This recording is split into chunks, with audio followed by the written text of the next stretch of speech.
11 o'clock. Let's call to order the Criminal Justice Authority Citizens Advisory Board. It's February 11th, 2026, 11 a.m. Would you like to lead in the first or the pledge? Oh, roll call first? Okay, roll call. Yes. Here. Here. Here. Here.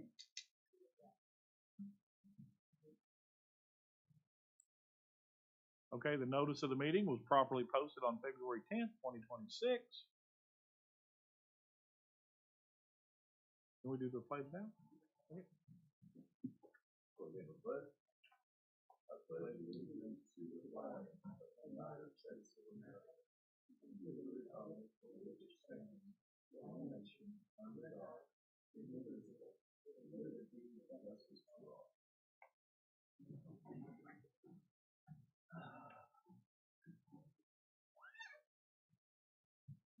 Do we have any citizen participation? No? Okay. Approval of minutes from the last meeting? Do I get a motion to approve? I make a motion we approve the minutes from the previous meeting. And a second?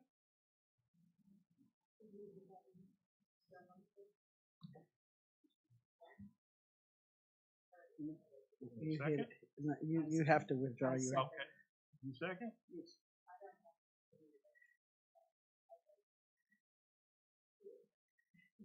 I'm making the motion, but I can't. Okay. I second. Yes, I did.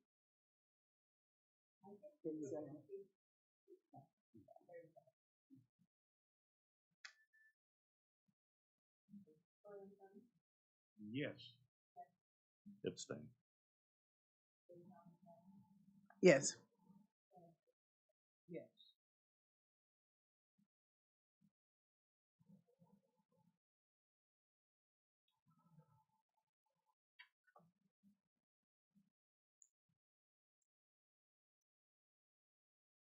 Okay, discussion and possible action regarding a presentation from the Oklahoma County Detention Center representative. You are here. Yes, I am. All right, thank you. Good morning. Good morning.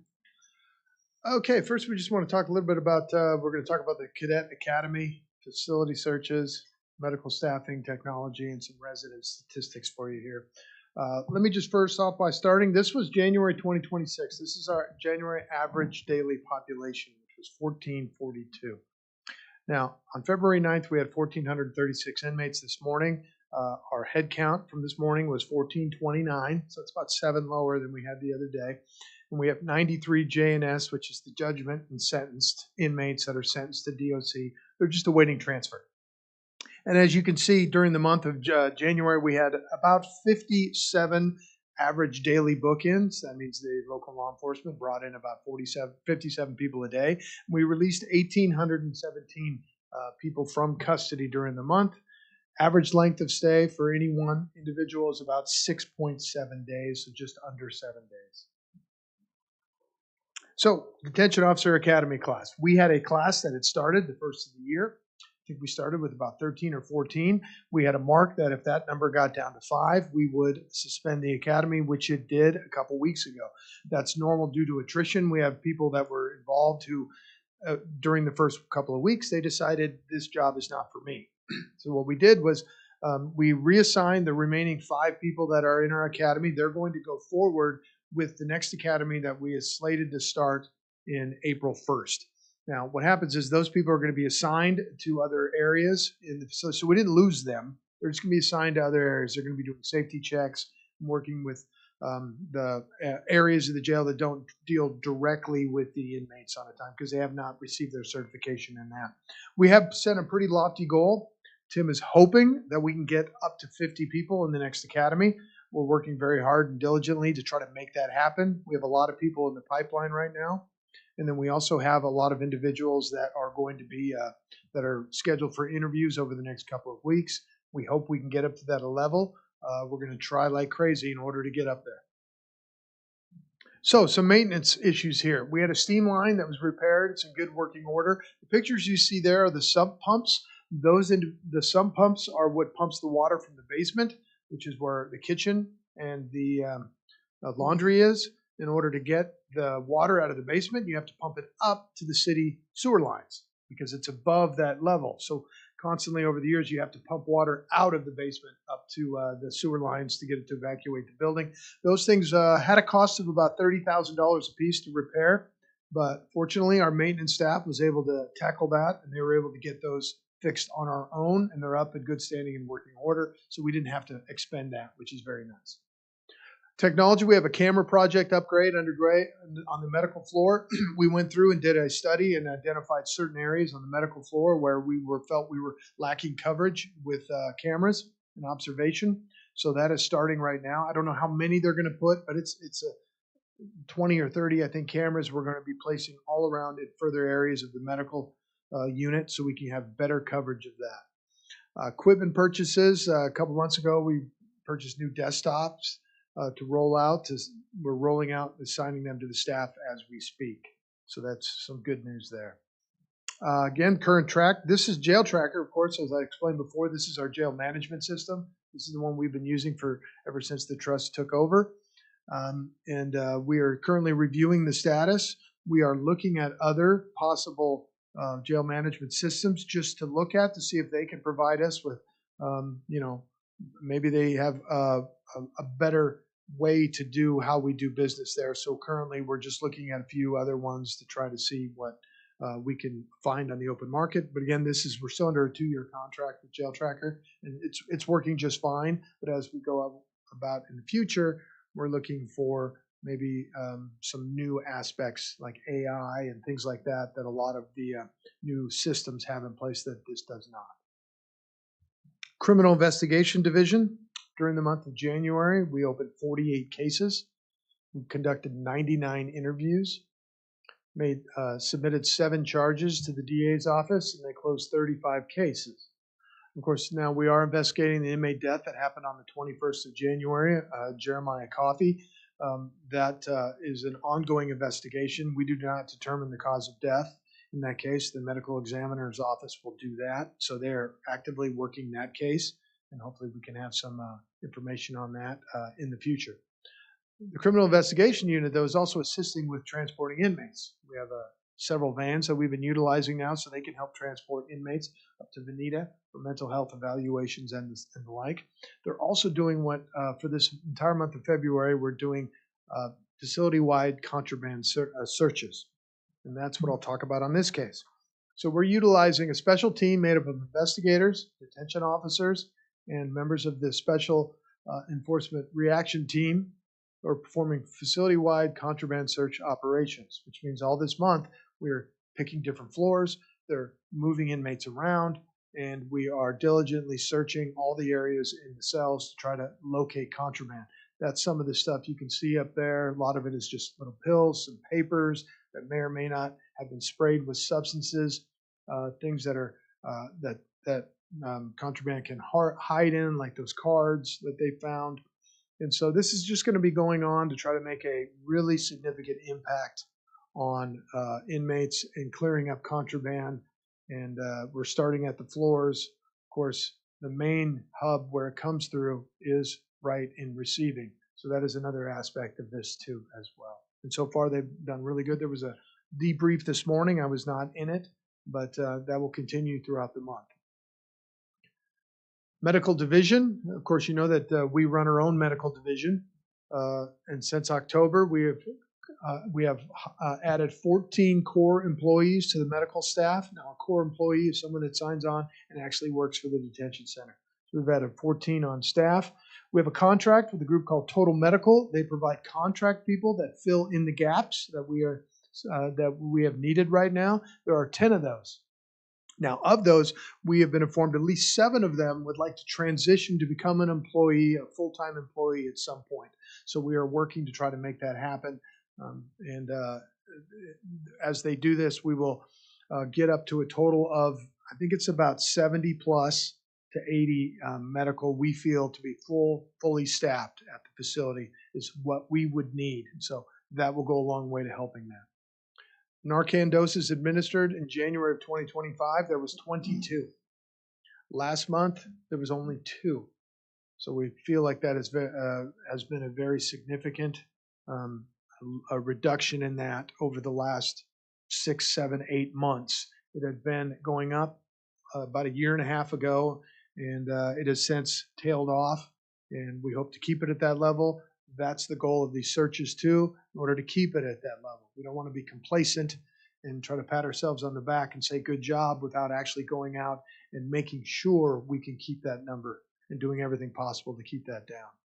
So medical treatment, we had ER send-outs. That's individuals, inmates that were sent to the hospital. We had 42 were sent to the hospital for various reasons in January. 21 were hospital admissions. They were admitted to the hospital, and they spent a total of 52 days total. Sick calls, which is the NCIC, that's our video and phone system. Inmates can get on there and request certain things. A sick call is one of them, saying they need to see a nurse. We had 691 of those answered and requested during the month. Mental health contacts, that is a lot, 3,080. That's anytime anyone has a contact with an inmate that has something to do with mental health, maybe a referral, maybe talking to them, getting them set up with the mental health counselors at the jail. That's 3,080. If you can think about how many inmates we have 1,400 and 3,000 contacts within this group that was coming and going throughout the month. It is pretty significant. Okay, OCPD January bookings. Total, Oklahoma City booked in 1,148. Now, 463 of those were city charges only, city tickets, municipal warrants. 986 were state and city charges. Out of the 463, 422 were released less than 10 hours.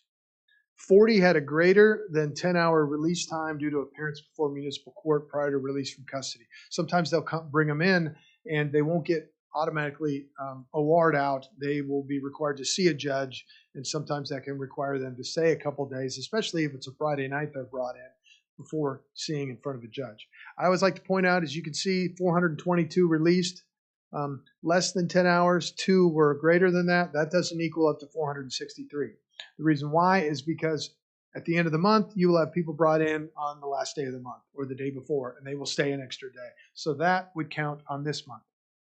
And so next month, you might see one more number than last month because that person was booked in at the end of the month. So sometimes you see discrepancies in that just based on how we do the numbers.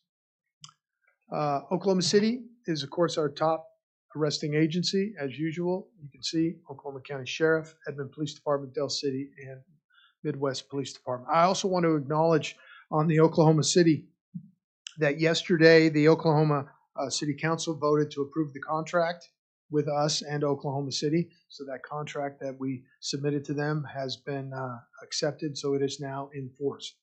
And we have sent over our invoices for the last 7 months in order to get them paid and caught up. So we're looking forward to that. We're glad we have that in place. It's been a long ride, but with the help of a lot of individuals, they got that going. So wanted to point this out too. This is Oklahoma City total bookings from 2020 to 2025 during the trust era. And this is for the first 7 months of the fiscal year. So for February, you can see we're right at 1,799, or excuse me, the January is 1,799 of 2006. For the first 7 months of the fiscal year, we're at 13,450. That is the largest so far of the first 7 months in the trust era. So far this year, we are booking in more people than the trust has historically in the first 7 months. Will that continue? We don't know. We'll just continue to monitor this number, but we could be in a year for this is the most people booked in the years. I will preface people by saying that, so during a normal year, we book in about 22,000. When I started working for the sheriff in 2015, a normal year was about 40,000. So it has gone down significantly over the last 2 decades here in Oklahoma County of booking people into the jail. So we've gotten, I don't know, it's not necessarily us. We can't choose who they bring to us. It's the law enforcement agencies bringing people in, and that number has been cut nearly in half in the last 15 years, probably. So that is good news. Helps us too as well. Current population charges. We have 140 people booked in right now on murder. I will stress, I think that's actually 142 now. There was 2 people brought in yesterday that I saw. Manslaughter, 21. Criminal felonies against all the people that are in the facility. There's been 1,501 filed criminal felony charges and 930 criminal misdemeanor charged against the 1,429 inmates. Top 10 current charges. This is one we talk about. This hardly ever changes. I think only 2 of them changed this month, and that was the 3rd highest and the 4th highest, I think, switched places. So trafficking and domestic, I think those changed, possession of paraphernalia and domestic assault, I think those changed in the last, but that was about it. Same thing as usually possession of CDS is by far the highest, and of course, firearm by felon. Special housing classification, that's our daily average. This is where we classify the inmates and put them in different areas based on their classification. People in protective custody, it means for some reason we have to put them away by themselves, get them away from the other inmates. We have about 200 average per day that are in a protective custody classification. That's down 5 from December. Mental health observation, 315 people average per day. That means we give them a higher level of mental health observation. They're on a schedule to get seen. That's up 4 from December. Sentenced inmates, 98 average per day. That's down 39 from December. Right now we're at 93 sentenced inmates in the jail. We want to keep it under 100. A couple months ago, we were about 230. We were able to get it down with meetings with the Department of Corrections. Also, we had purchased some vans. One was donated to us as well, and so we're using that transportation. Now we can get 2 loads a week, as we call it. They're called pulling chain, and we get 12 to 13 in each bus, so we can get about 26 out. That number, though, will never go down to 0 because you have a lot of inmates that are there that have been sentenced, but they also have other charges, or they're waiting to go somewhere else. So they will be in the jail, they will be sentenced on something else, but maybe they have another case that they're dealing with. So that number would never go down to 0. But we like 93, but we still want to go down even farther. Programs, again, so this is part of the, we have paused programs for the month of February. We spoke to all the people that were involved in the programs to let them know that we had reassigned the people that were involved in the programs for this month only, in order to help the facility-wide searches. We hope that by doing this search, we can find contraband, find areas where it's hidden, get the majority of that as much as we can out of the facility. And then the hope is that we'll also help with the programs too as well with these individuals. And we will start up February or March 1st again. We will get those programs up and running again because we feel that the programs are very necessary and needed for the inmates in the jail. And that is the report. Do you have any questions? Thank you so much, Mark. Great report. I do have some questions. The Officer Academy, when is the next academy? So we're planning to start in the 1st of February. I'll have to look at the date. I don't know if it's, or excuse me, April. I don't know if the date is April 1st. I'll have to look at the calendar. Okay. But again, we are hoping to get up to 50 in that class. And in fact, on Friday, we're having we have implemented a kind of a pre-screening physical exam. So we're bringing in the people that are, we've given them conditional offers in order, but you first have to pass the physical exam, just like a lot of other law enforcement agencies do, just to make sure that when we're bringing somebody in, they really can go through it. A lot of these people, once we start getting them into defensive tactics and some of these other kind of more physical aspects of their job, we have people that fall off at that point because they just, for whatever reason, they can't physically pass through some of those areas. Now, the good news is we try to help these people. Instead of having them leave, we try to get them in other areas, which is so we hopefully not lose everyone. But that will start on Friday. And again, I think it's up to 20-some individuals we have now that are ready to go for the next class. And the goal is 50. I think there are some things that we can do to help recruit toward that. Can we set a time to visit outside of this meeting? Yeah, absolutely. We have a recruiting group that goes pretty strong, but we always welcome help to try to find other avenues for people with other ideas to try to help us recruit as much as possible. Okay, great. On Jail Tracker, when does the contract expire? I'll have to take a look, but I think it might be another year. So it might be another year from now, maybe 2027. I'll have to get the exact date, so I'm not up to date on that. But yeah, I think that's what it is. And the how goes the research with looking for another vendor? So we've contracted a couple of them. We actually have one coming in the middle of February, and they're going to sit down and give us a demonstration. Long time ago, I think it was maybe sometime middle last year, we had a group come in and give us another demonstration of their system. And some of these are a lot more expensive, so that's what we have to look at. But we're trying to line these individuals up over the next couple of months, try to get them in to see what can they offer that this system we have currently doesn't offer. The biometrics, the desire for that feature, is that for residents? Yes, yeah. It's so you can really identify who somebody is throughout the system, especially when they're being released using biometrics to make sure that that person is supposed to be released. So there's a lot of things that some of these offer that the system we have just doesn't. Now they may have more eventually too as well, and that may be something we continue to look at. But Okay. the one we use right now does not use a lot of that stuff. Okay. And then finally, on the medical staffing, I got it. You use Total Medical to provide some contracts, and 7 of the 10 that are a part of that want to migrate into employment. How many more medical staff are needed in order to be up to? I believe it's probably 20 plus, close to 20 some, because we're at, I think it was around 54. And that doesn't include the doctor and the administrator and the head of nursing. So we're about 56. So they want to be closer to 75. I think our last contract with the last group that did the medical, I think it was 73 is what they had on staff. And so we at least need to get to 73.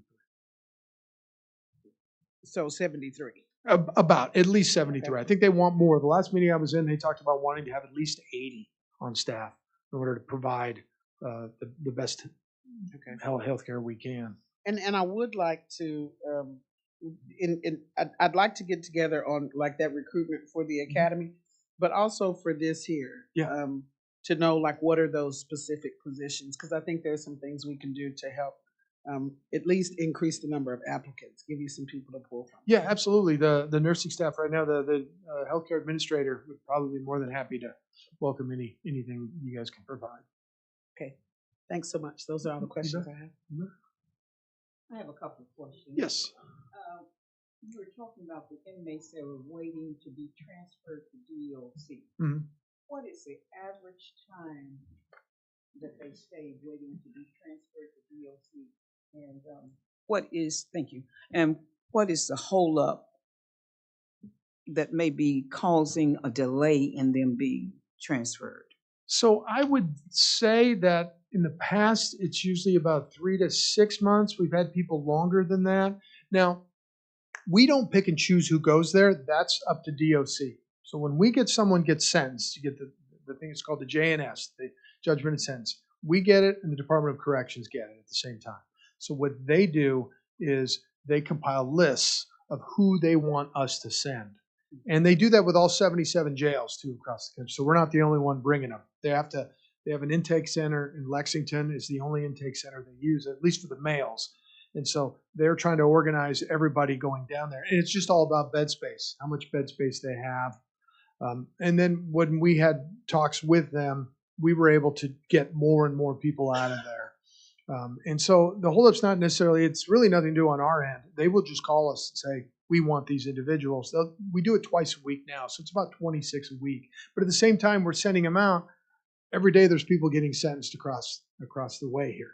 So that number just keeps fluctuating up and down. And so that's why I say you're going to have about 80, 70, 90. It's going to kind of stay around that level. We'd like to get it down more. But as long as we can keep it under 100, we don't want to start going up to that. And when it does that, we'll call DOC and ask to take more people. So I was in jail trust meeting, and the question came up from one of the individuals on the jail trust about the racial makeup of the inmates. Mhm. Now, are you all going to implement, or is that going to be moving forward part of your report talking about the racial makeup, who's being held? It was something that we did for a very long time, and one of the reasons I think that it dropped off the, as you can see, this one wasn't as long. We try to drop off things that are the same, continue every single month, and that number has been the same ever since we started it. But we can certainly put it back in, and that's what I think Tim's talked about that. So we can certainly put that back in. Because one of the things, as I'm out in the community and I hear, you sometimes hear people say, well, there are more African Americans, or they're more Hispanic, and and in order to give a clear, concrete answer, I think it would be good for us to know what the makeup is, because I think some of the negativity that you all receive is because the appearance, not knowing exactly how many, the appearance of that there are more African Americans being housed in the jail right now. So the community is saying, well, why? Yeah. Why more African American? Why more Hispanics? And Yeah. that type of thing. So I think that will give a sense of clarity and being transparent to the community, how many from each racial group. Yeah. Okay. Yeah, and we can certainly do that. And we also want the public to know that we have no control over any of that. So it's not has anything to do with the jail or the jail trust. We're a hotel, so we take everybody I that they think, bring but in. most So people that's the don't point. understand that, because I think they don't understand that you're getting from Oklahoma City, you're getting from Edmond, you're getting, from Midwest City. The only, I think, area I didn't see, and I was going to ask you, the Village. I Yeah. didn't see. Is Village with Oklahoma County? They are now the top 5. Once you start getting down there, places like the Village and those, they're about 12, 13, 14 arrests a month. And so we just do the top 5. Mhm. But, and those are stats I can certainly provide you guys with on an individual basis with as well, too. Then my final question, you talked about having to put selected individuals where in areas. When you start talking about people that gender, sexual gender, individuals that don't identify by as God gave them, they're not identifying as a male, but they're transgender. Do you house them differently on a different floor, or how is that handled? That would be a question that is over my pay grade. I'm not involved in those classifications. I know there's federal standards we have to follow. I know we follow those federal standards. I'm not sure what they are. I know we've had them in the jail in the past, and so I'm not privy to how we do it. I know there is a policy on how that's done. I just don't happen to know it, but I can get that information for you. Then finally, a question was asked of me. Are you all housing individuals that have been picked up by ICE? No, we don't hold ICE inmates. Okay. Anybody that's in there that has what's called an ICE warrant, what they do is if they're brought in for something else, they're there for a state charge or a city charge, and then ICE may have a federal warrant for them, but they're not being housed on the federal warrant. Okay. Thank you. You bet. I just had a quick question. You were talking about the number of inmates who are transported to DOC, Yeah. and really dropping that number. Where are we as far as numbers with competency? People awaiting competency treatment to go to OFC. And I think a follow-up to that is, when they come back, how long are they being housed here before they get through their criminal justice process? So I'm not up to speed on exactly that. I know our nursing staff had met with the State Department of Mental Health the other day. They have a monthly meeting with them. I know there is a number. I don't know the number. We had asked someone to provide that number, and they didn't get back to me to provide me with a number. But, you know, in years past, we had started this where we went to the trust and would presented them the numbers that we had at the time because we were doing more of the tracking and now they're doing the tracking of it. I know there's a number of individuals in here that are waiting to go, and I just don't know how that number is. But in the past, it was I think it was like 30 or 40 at a time, and some people had waited over a year. And so I know that we meet with them regularly to try to get those people out. And now we have the ability with our new transport in order to send those people to Veneta right away. There was a time where it took a little while to get them up there, but now we have the ability that if they want someone, we could just send them up there. That'd probably be helpful. I'm interested in the cost also as people come back, because one of the things that the state had experienced in the past when people came back from OFC to any particular jail, they were not continued on the medication that they had been started on at OFC, and it's a cost issue for the jails. But it's also a cost issue if you're not able to stay on the same medication. Yes. You come off and you become disruptive in the setting. It just delays it that much more, where we have people sitting here that much longer at a greater cost. So I'm interested in that, and I probably have some future questions on medical staff and what that looks like, who we're doing. And I'm interested also in the Suboxone program quite a bit and how that's administered. I've seen some different things with jails, and know there are a couple of pilots going on that might be beneficial here. Absolutely, absolutely. One real quick thing, and I should know this, but who pays for the residents at the jail who are on JNS? The state does. Okay. So it's $31 a day. Okay. Of course, it estimates it costs us about $178 a day for each one of those individuals. So we do get reimbursed once a month.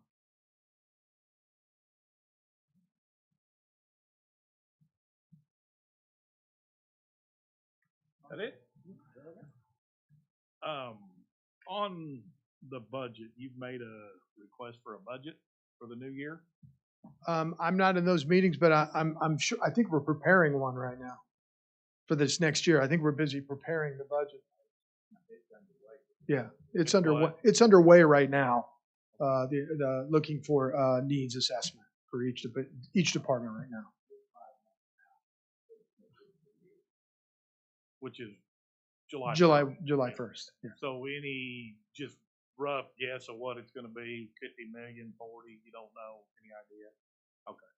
Any number I give you is a rough guess. It's not any better than another. Okay. Okay. It's got to be north of 40, 45 million. Okay. To be adequate. And last year you received like 34. That's the county's allotment out of the general fund, which has been the same since 2000. Right. Okay. That's all I have.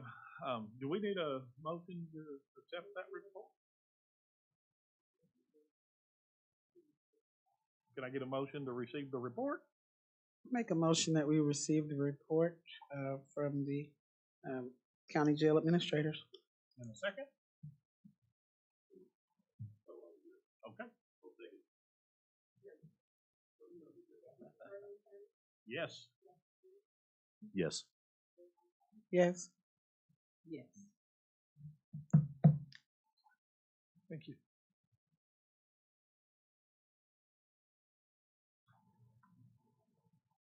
Okay, discussion and possible action regarding a report and discussion from the Recruitment and Retention Discussion Group, requested by Aaron Engelke.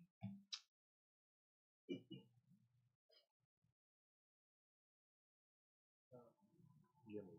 Is that Jimmy? Okay. So he's not here. We'll go to item 4. Policy and Procedure Discussion Group, discussion and possible action. That's Jimmy too, isn't it?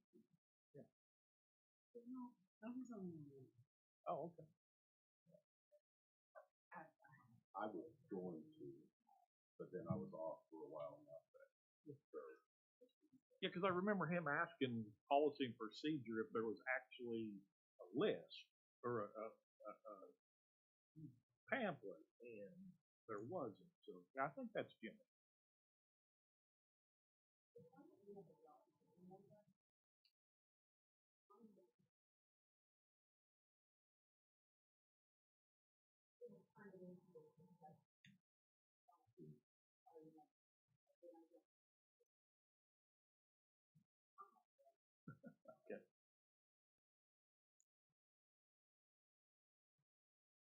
Okay. Community Relations Group, discussion and possible action. That would be me. Good morning. That would be me, but I'm not going to make a report this morning because I'm waiting on a couple of people I have asked to be a part of that discussion group to give me a reply if they're going to be able to work it within their schedule. So I hope definitely before the next meeting, if they don't give me a reply within the next week, I'm going to move on to some other people rather than hold up the whole process. But I have been in discussion and small discussion groups with the community. That's where some of the questions I asked this morning come from, and will continue to speak to pastors and other community groups, in reference. But I will be prepared to move on past that. Thank you. And then the finance and operations discussion and possible action, and that is me. I talked last time about the bill we have in the state Senate and what we're trying to do. And like I told Jim last month, I'm impressed that we're down under 100 of those JNS prisoners. That's pretty impressive. And we can always go lower. So what the bill does, for those of you that weren't here or don't remember, and I talked with you earlier about it, is for nonviolent offenders, offenders that aren't escape risk. A lot of other states do it. The federal government does it. Instead of going to the county jail for that 3 to 6 month period he just talked about, and then going to Lexington for whatever that period is, these offenders would just self-report to whatever facility they're going to go to. And most people that are sentenced, they have a pre-sentence investigation done by the Department of Corrections anyway. So that evaluation will be done to determine whether they would be eligible for this or not. And a judge would just say, you, sir, go to Clearwater's on March 1st, April 1st, or whatever, and just bypass all that. Now, out of that 100 JNS you've got, I don't know what percent of that would qualify for nonviolent and non-escape risk, but certainly, there's a lot of prisoners all over the state right now that could walk off today if they wanted to, and they don't. So that's who this is directed at. So we've got the bill filed. It's been assigned to the Public Safety Committee in the Senate. If you're interested, it's Senate Bill 2062, and it's pretty short and sweet. One paragraph at the end of it. If you want to read that, see exactly what we're trying to do. And I'm sure there will be a lot of back and forth on that. Some people may agree with what we're trying to do or not, but it is filed and it is in the process. So we'll see what happens with the state legislature. I was asking about the budget because I talk to people on the budget board all the time, and state law provides that county jail be adequately funded. And priority, adequately funded. It's a constitutional mandate. It should come first, and it's the job of the state. It's called a Oklahoma County Excise Tax Board, but it's actually a state agency, and it's their job. They've got the oversight to ensure that those constitutional mandates are budgeted first adequately. I don't think anybody in Oklahoma County that watches the news or has anything to do with anything would argue that jail has been adequately funded for 35 years. So, yes, sir, absolutely. A couple of things with respect to that. We hired McDaniel Company, Dr. Sean McDaniel. This was actually my predecessor, Steve Buck, to evaluate our system meaning the trust and how the jail is run. And we're hearing that we hope to have that report finalized by mid or late March. Which it'll be really interesting because a lot of that will evaluate budgets and how we're funding. But the problem that we run into is there's no definition what adequate and priority funding are. That's the words that's used, but it's not articulated. So then everybody has a different opinion, and that makes it problematic. But this year is one of the first years that there hasn't been some extra money, whether it be COVID, ARPA, whatever source. So we're in a pretty serious budget crisis for this fiscal year, the remaining part of the year. I don't know if that helps, but just at least to let you know. Me will keep trying to help on that because I've been having a lot of discussions with people on that budget board, and we've been talking about that word adequate weekly. So hopefully. Well, they're certainly aware of the crisis, and here's the thing, and we said this the other day at the BET meeting. If we have enough legal issues right now, lawsuits, for events that took place in 2020, 2021, 5 and 6 years ago that are just now getting court dates. Part of that has to do with COVID, but it's kind of like our building over there. We try not to use COVID. We try not to use building as our catch-all excuse and not do things that we can do with what we have to do. And so I can tell you that our biggest concern right now, each one of the lawsuits that are set for trial, and it's not all in the fiscal year, but in the calendar year of 2026. I think there are 8 left. All of those use in their assert in their filing understaffed in one form or fashion, and our biggest expense at the jail is payroll. So as we're staring down the remainder of the year with a shortfall, the biggest thing we look at is what we'd have to do with our head count. We worked so hard to build it up. If we take it away, do we leave for 10 years down the road or whatever year, another 5 years down the road? Have we set ourselves up to get in trouble again? Because understaffing is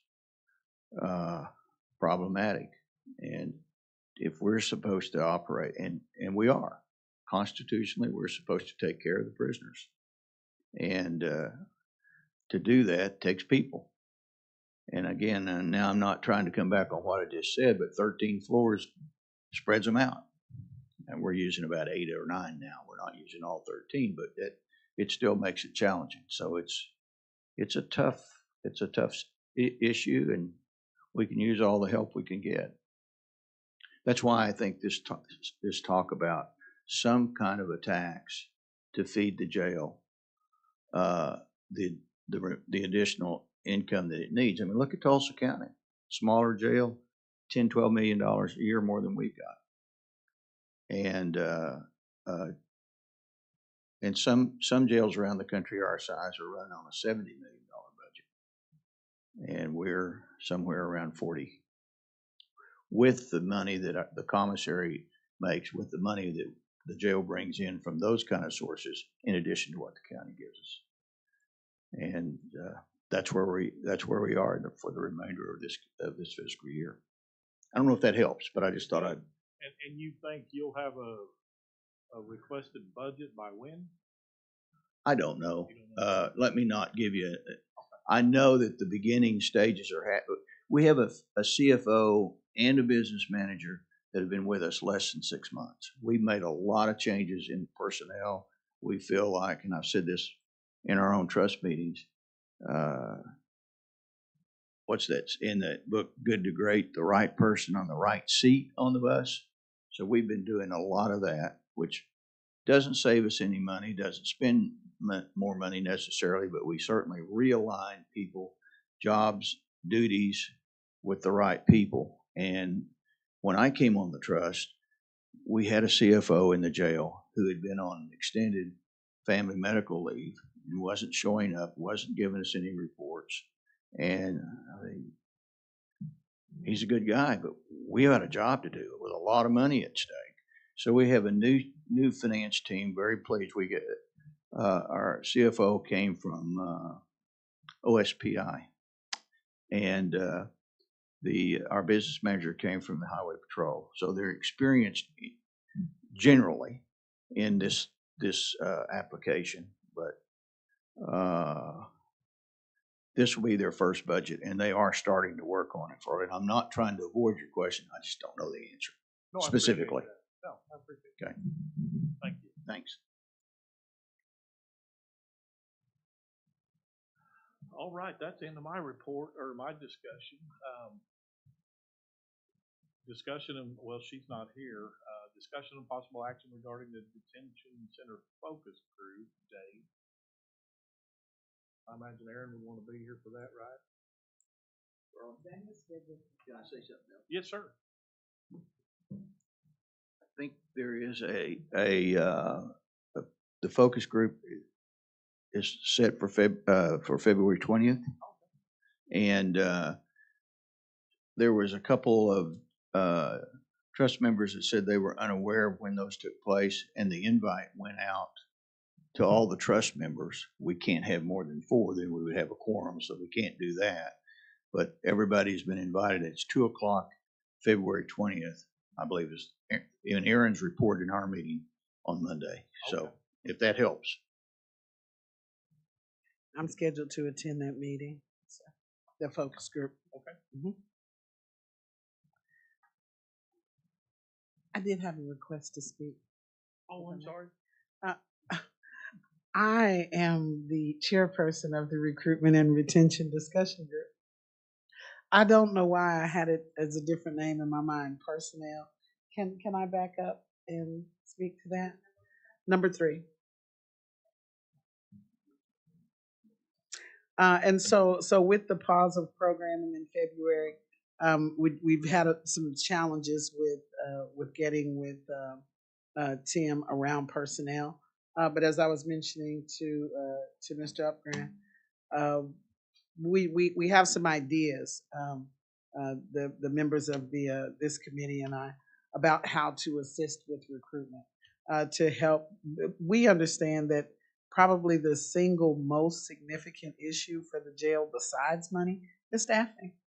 And so, but we'll be reaching out to see, even around these pauses, if we can get some meetings. And I'll be over there on the 20th, so we're trying to stack it for that day. So there is movement. Okay.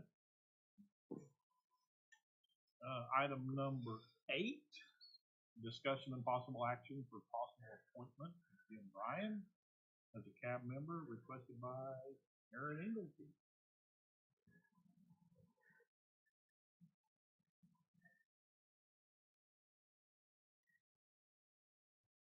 Does he need to be here? Okay. Oh, okay. Okay. Okay. Okay, perfect. Okay.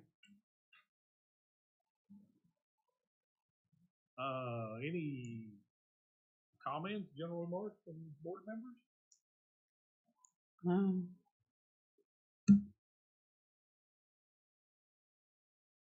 Any new business?